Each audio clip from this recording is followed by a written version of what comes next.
Bismillahirrahmanirrahim. Assalamualaikum warahmatullahi wabarakatuh. Kita akan melanjutkan pembahasan kita mengenai hukum dan HAM. Kali ini kita akan membahas tentang negara, agama, dan hak asasi manusia. Konstitusi ini mengatur, jadi Pancasila sebagai dasar negara ini tugasnya adalah menyeimbangkan peran agama dan pluralisme.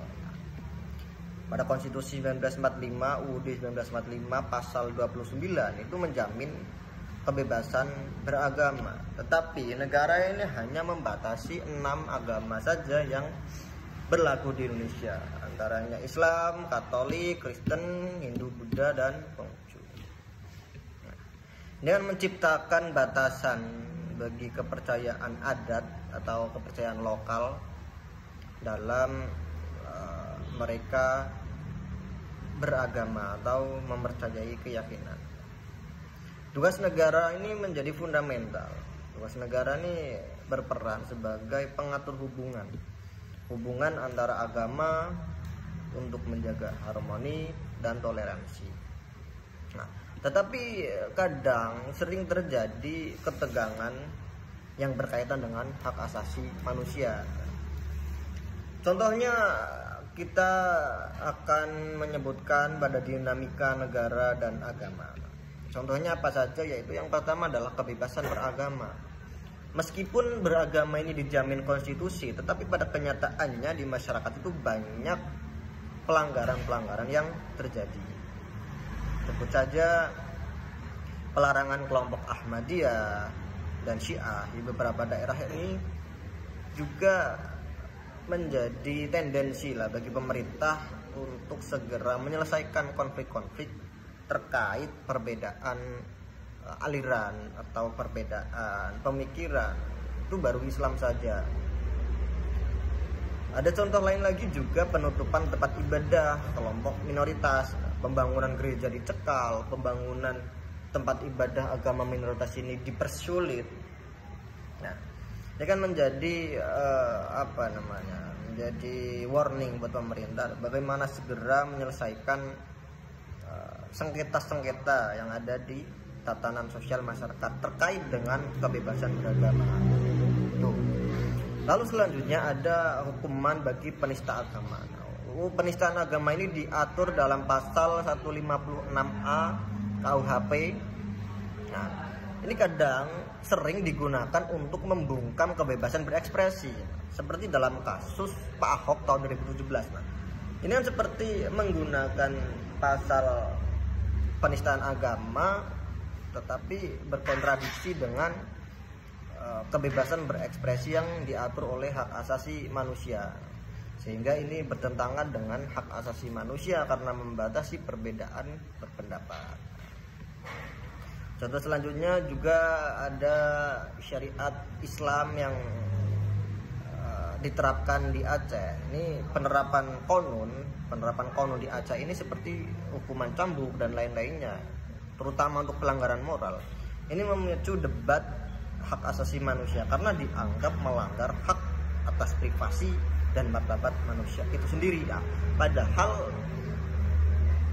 pada tahun 1990 ini organisasi negara-negara Islam atau OI ini juga mereka membahas yang mengeluarkan konvensi Kairo, Declaration of Cairo ini tentang yang mengatur tentang hak asasi manusia. Jadi perlunya integrasi antara hak asasi manusia internasional yang dimiliki oleh Konvensi Duham tahun 48 yang digagas oleh PBB dan juga konvensi atau deklarasi Kairo yang digagas oleh negara-negara Islam. Ini perlunya integrasi antara keduanya seperti itu.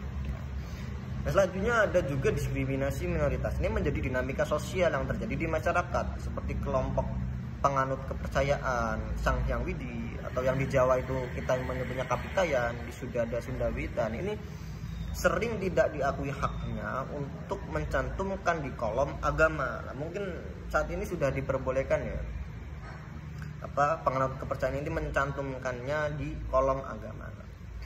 Tetapi kalau kita flashback, kita melihat dinamika sosial yang terjadi pada saat itu kan kaum penganut kepercayaan ini susah untuk mengakses layanan publik seperti kesehatan, pendidikan, transaksi jual beli ini menjadi susah seperti itu. Nah, lalu peran negara ini bagaimana mengatur semuanya? Mohon maaf ada sedikit gangguan.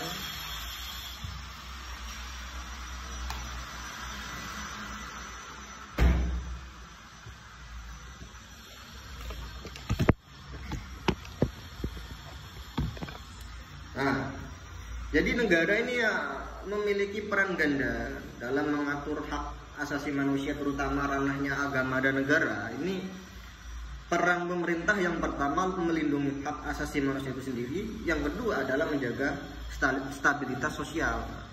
Namun kebijakan yang diambil oleh pemerintah atau negara ini seringkali dianggap bias terhadap mayoritas.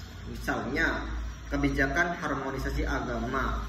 Badan seperti FKUB atau Forum Kerukunan Umat Beragama ini bertujuan untuk memfasilitasi hubungan antar agama, tetapi sering dianggap berpihak kepada kelompok mayoritas. Yang kedua adalah penyelesaian konflik. Nah, kasus-kasus intoleransi seperti penyerangan terhadap kelompok etnis minoritas itu seringkali terjadi dan tidak ditangani secara tegas oleh aparat hukum atau pemangku kebijakan. Nah, yang outputnya akan melemahkan kepercayaan atau trust kita kepada pemerintah. Itu dasarnya. Yang selanjutnya ada politik identitas. Kita pasti ini menjadi jualan setiap 5 tahun sekali ya, bahwa agama ini digunakan sebagai alat kampanye. Contohnya pada tahun 2019 itu pemilu 2019 itu masyarakat terpolarisasi karena agama, karena sentimen agama. Karena itu terpolarisasinya masyarakat tentu mempengaruhi wacana HAM. Ya, ada yang mengatakan agama ini harus memilih ini, agama harus memilih ini. Nah, ini kan menjadi berbahaya untuk HAM sendiri dan untuk stabilitas politik. Lalu tantangan apa saja yang kita hadapi dan prospeknya yang kita hadapi terhadap negara, agama, dan HAM ini? Ketegangan HAM dan agama, yaitu nilai-nilai HAM universal seperti kebebasan individu, ini sering bertabrakan dengan interpretasi agama konservatif.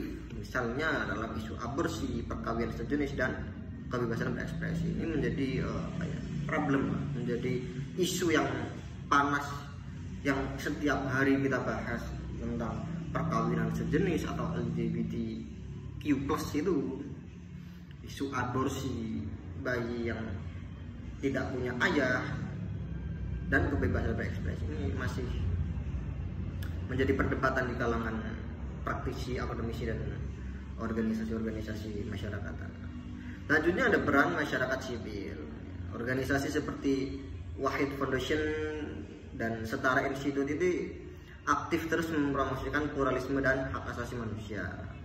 Tetapi tantangannya menghadapi resistensi dari kelompok konservatif. Di sisi lain mereka ini mau membawa kampanye kebebasan berekspresi HAM, tetapi ada juga bertabrakan, ada namanya semacam ya dinamika resistensi dari kelompok konservatif. Bagaimana prospek kedepannya? Pendidikan multikulturalisme dan dialog antar agama ini menjadi kunci. Dialog antar agama, forum diskusi ini menjadi kunci untuk menyeimbangkan peran agama dan hak asasi manusia. Dan yang paling penting juga media sosial juga memainkan peran ganda. Yang pertama untuk memperkuat suara toleransi terus kita kampanyekan, sekaligus memicu ujaran kebencian. Nah, ini di sisi lain ada sisi positifnya untuk mengkampanyekan toleransi, nilai-nilai toleransi kepada masyarakat. Ada juga buzzer ini yang memperkeruh suasana, memicu ujaran kebencian.